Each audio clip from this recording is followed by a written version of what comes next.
Good morning everyone. Today we will discuss plant tissues MCQs. So let's begin with this session.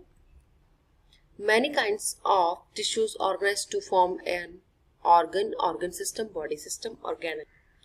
जब बहुत सारे tissue एक साथ काम करते हैं एंड परफॉर्म करते हैं एक यूनिक फंक्शन, तो वो आपस में मिलके ऑर्गन बनाते हैं. ठीक है, ऑर्गन के बाद ऑर्गन सिस्टम बनता है. तो जब बहुत सारे टिश्यू आ जाएंगे, एक जैसे टाइप के टिश्यू आ जाते हैं और एक साथ काम करते हैं, तो उसको कहते हैं हम ऑर्गन बनाना. So you have to remember one thing, that cell forms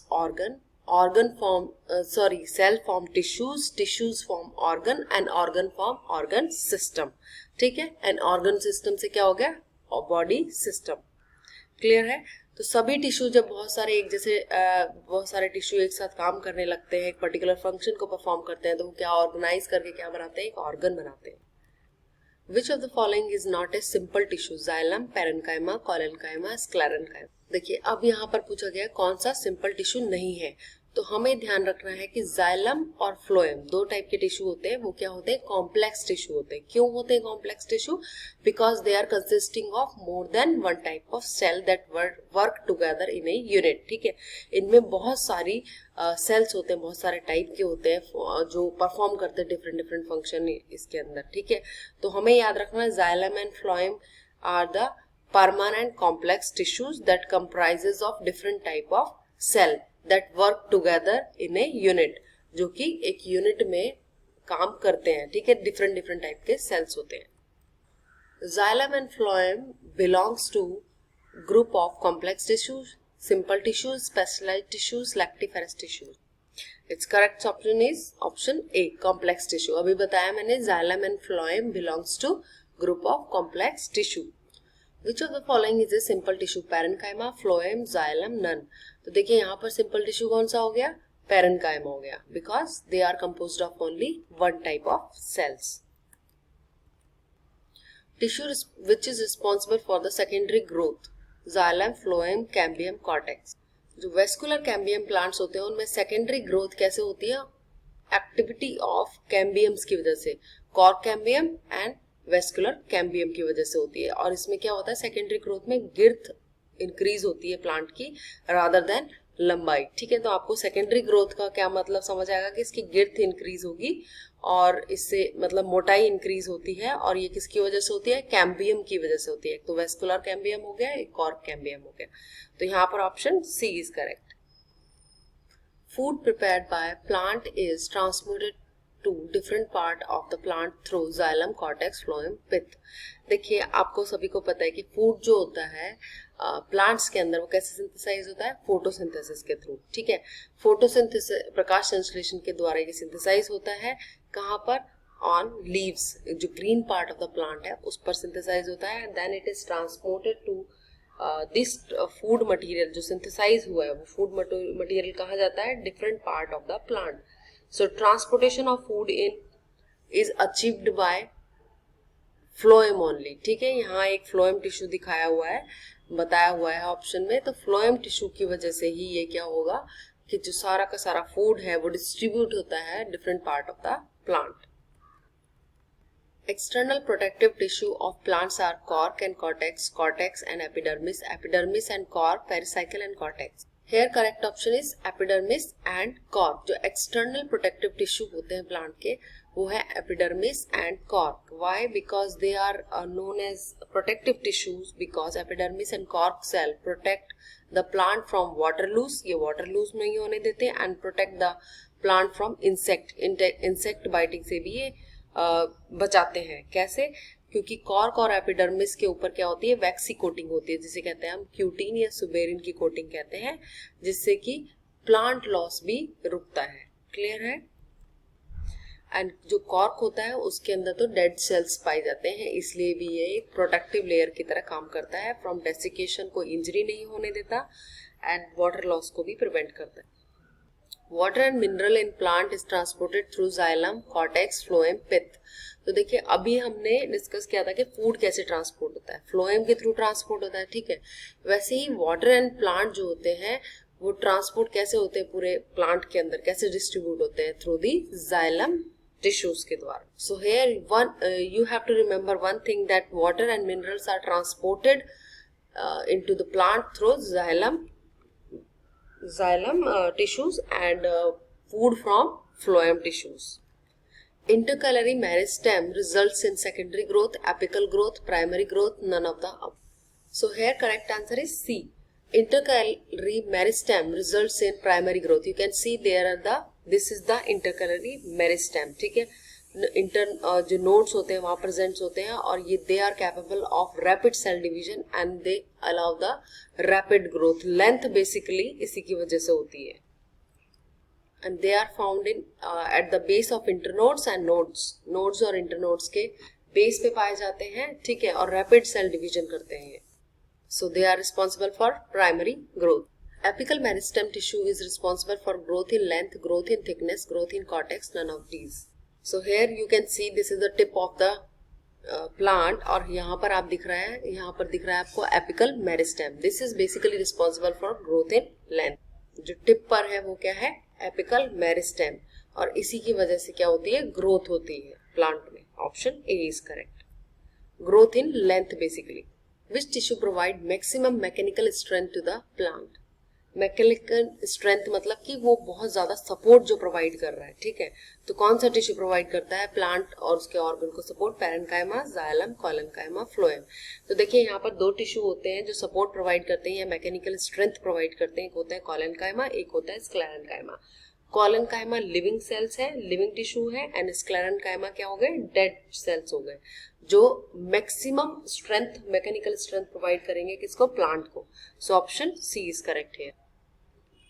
Transverse section of an old tree stem shows 50 annual ring. The age of the tree will be 45 years, 50 years, 60 years, 100 years. अब देखिए यहाँ पूछे गए 50 annual rings. Annual rings देखिए, आप देखेंगे कभी कोई कट सेक्शन ऑफ ट्री, आपने कभी स्टेम का सेक्शन देखा हो तो इसमें इस तरह के रिंग्स आपको दिखाई देंगे. ये क्या होती है? बेसिकली ये आपकी वेस्कुलर कैम्बियम की रिंग्स दिखाई देती है आपको. एक लाइट होती है और एक डार्क होती है. क्लियर है? तो ये जो डार्क रिंग्स है आप इनको काउंट करके इस ट्री की जो एज है वो बता सकते हैं. फॉर एग्जांपल इसमें लिखा है कि transverse section of an old tree stem show 50 annual ring. 50 annual ring का क्या मतलब हो गया? 50 ईयर्स ओल्ड है ये. The age of tree will be 50 years. Option B is correct. The plant tissues become woody by a process of suberization and pectinization, calcification, lignification. So here correct option is D. Lignification का मतलब होता है to turn into woody और become woody, मतलब लकड़ी नुमा जो बन जाता है through the formation of deposit of lignin in cell walls. ठीक है, तो इसमें सेल वॉल्स, जो सेल्स के ऊपर क्या होता है कि लिग्निफिकेशन हो जाता है, लिग्निन का डिपॉजिट हो जाता है जो कि एक हार्ड लेयर होती है. And its main function is to strengthen the plant vascular body. जो प्लांट की वेस्कुलर बॉडी होती है उसको प्रोवाइड करना. क्या? स्ट्रेंथनिंग प्रोवाइड करना, बहुत ज्यादा जैसे टफ जिसे कहते हैं आप, वो प्रोवाइड करना. ठीक है, and lignin is impermeable to water also. So option D is correct. So the plant tissue become woody by a process of lignification. Hydrophytes float on the water surface due to the presence of colenenchyma, sclerenchyma, arenchyma, mesenchyma. So here correct option is arenchyma. Arenchyma is richly found in hydrophytes. It is basically a sponge and very light tissue. इसमें क्या होता है? Air spaces present होते हैं stem, root और leaves के अंदर. So gases का एक्सचेंज भी इजीली ये कर सकते हैं. You can see here on the slide. यहाँ पे देखिए एरेनकाइमा टिश्यू है, यहाँ पर बहुत सारे एयर स्पेसेस आपको दिख रहे हैं, बहुत सारे वॉइड्स हैं. और यहाँ पर देखिए ये क्लियर आपको एक cut section of aerenchyma tissue है. हाइड्रोफाइट्स बेसिकली, हाइड्रोफाइट्स क्या होते हैं? जो पानी के अंदर फ्लोट करते हैं, वो वाले प्लांट है ना. उसके अंदर कैसा हो गया? एयर स्पेसेस प्रेजेंट होते हैं, तो उनको हम कहते हैं एरेनकाइमा टिश्यूज. ठीक है, ये फ्लोट करने के लिए रिस्पॉन्सिबल होते हैं, गैसेस के एक्सचेंज के लिए भी रिस्पॉन्सिबल होते हैं, एंड बहुत ही लाइट होते हैं tissues. The productive non cellular layer found on the outside of the plant organ is epiblema velamen cuticle cork. तो यहाँ पर option C is correct. Cuticle होती है एक प्रोडक्टिव नॉन सेल्यूलर लेयर और फिल्म होती है जो कवर करती है epidermis of leaves, young shoots and other aerial plant organ without periderm. ठीक है, तो आपको ये याद रखना पड़ेगा कि ये क्यूटिकल कैसी बनी होती है, consist of lipid and hydrocarbon polymer impregnated with wax. ठीक है, वैक्स इसमें होती है, आप कह सकते हो कि लिपिड की बनी होती है। ठीक है, तो वाटर इवोपरेशन भी इम्पॉसिबल हो जाता है इससे। Trunk of the tree increases in girth due to cell division in vascular tissue, meristematic tissue, cortex, pith. देखिए, जो जैसे लंबाई इंक्रीज हो रही है किसी भी शूट एंड रूट, ठीक है, अगर तने की लंबाई बढ़ रही है या जड़ की लंबाई बढ़ती है तो उसको कहते हैं primary growth and is the result of cell division in shoot apical meristem and root apical meristem. ठीक है, अगर सेकेंडरी ग्रोथ की मैं बात करती हूँ तो सेकेंडरी ग्रोथ का मतलब है कि गिर्थ इंक्रीज होना ट्रंक में। ठीक है, तो वो कैसे होती है, thickness of girth of the plant and it is caused by the cell division in lateral meristem. जो मेरिस्टेमेटिक टिश्यू होते हैं बेसिकली उनमें सेल डिवीजन होता है, तो क्या, गिर्थ ऑफ द ट्रंक। ठीक है, तो गिर्थ बेसिकली कैसे इंक्रीज होती है, सेल डिवीजन बहुत सारा किस में होगा, मेरिस्टेमेटिक, लेटरल मेरिस्टेमेटिक टिश्यूज के अंदर। So option B is correct here. The tissues which has dead cells in the functional state is collenchyma, sclerenchyma, parenchyma, phloem. So यहाँ पर करेक्ट ऑप्शन होगा B, sclerenchyma. This is having a dead tissues. ठीक है, sclerenchyma tissues जो होते हैं जब mature होते हैं तो वो कैसे बने होते हैं, डेड सेल से बने होते हैं। ठीक है, उसके अंदर जो सेल के अंदर क्या होता है, लिग्निन एंड हाई सेल्यूलोज होता है। ठीक है, 60 to 80% उसमें लिग्निन एंड सेल्यूलोज कंटेंट पाया जाता है और वो क्या होता है, बेसिकली उनका function to provide structural support to the plant. ठीक है, तो sclerenchyma बेसिकली क्या हो गए, पहले तो यंग स्टेज में वो लाइव होते हैं बट आफ्टर दैट वो फंक्शनल स्टेट में क्या हो जाते हैं, डेड सेल्स हो जाते हैं।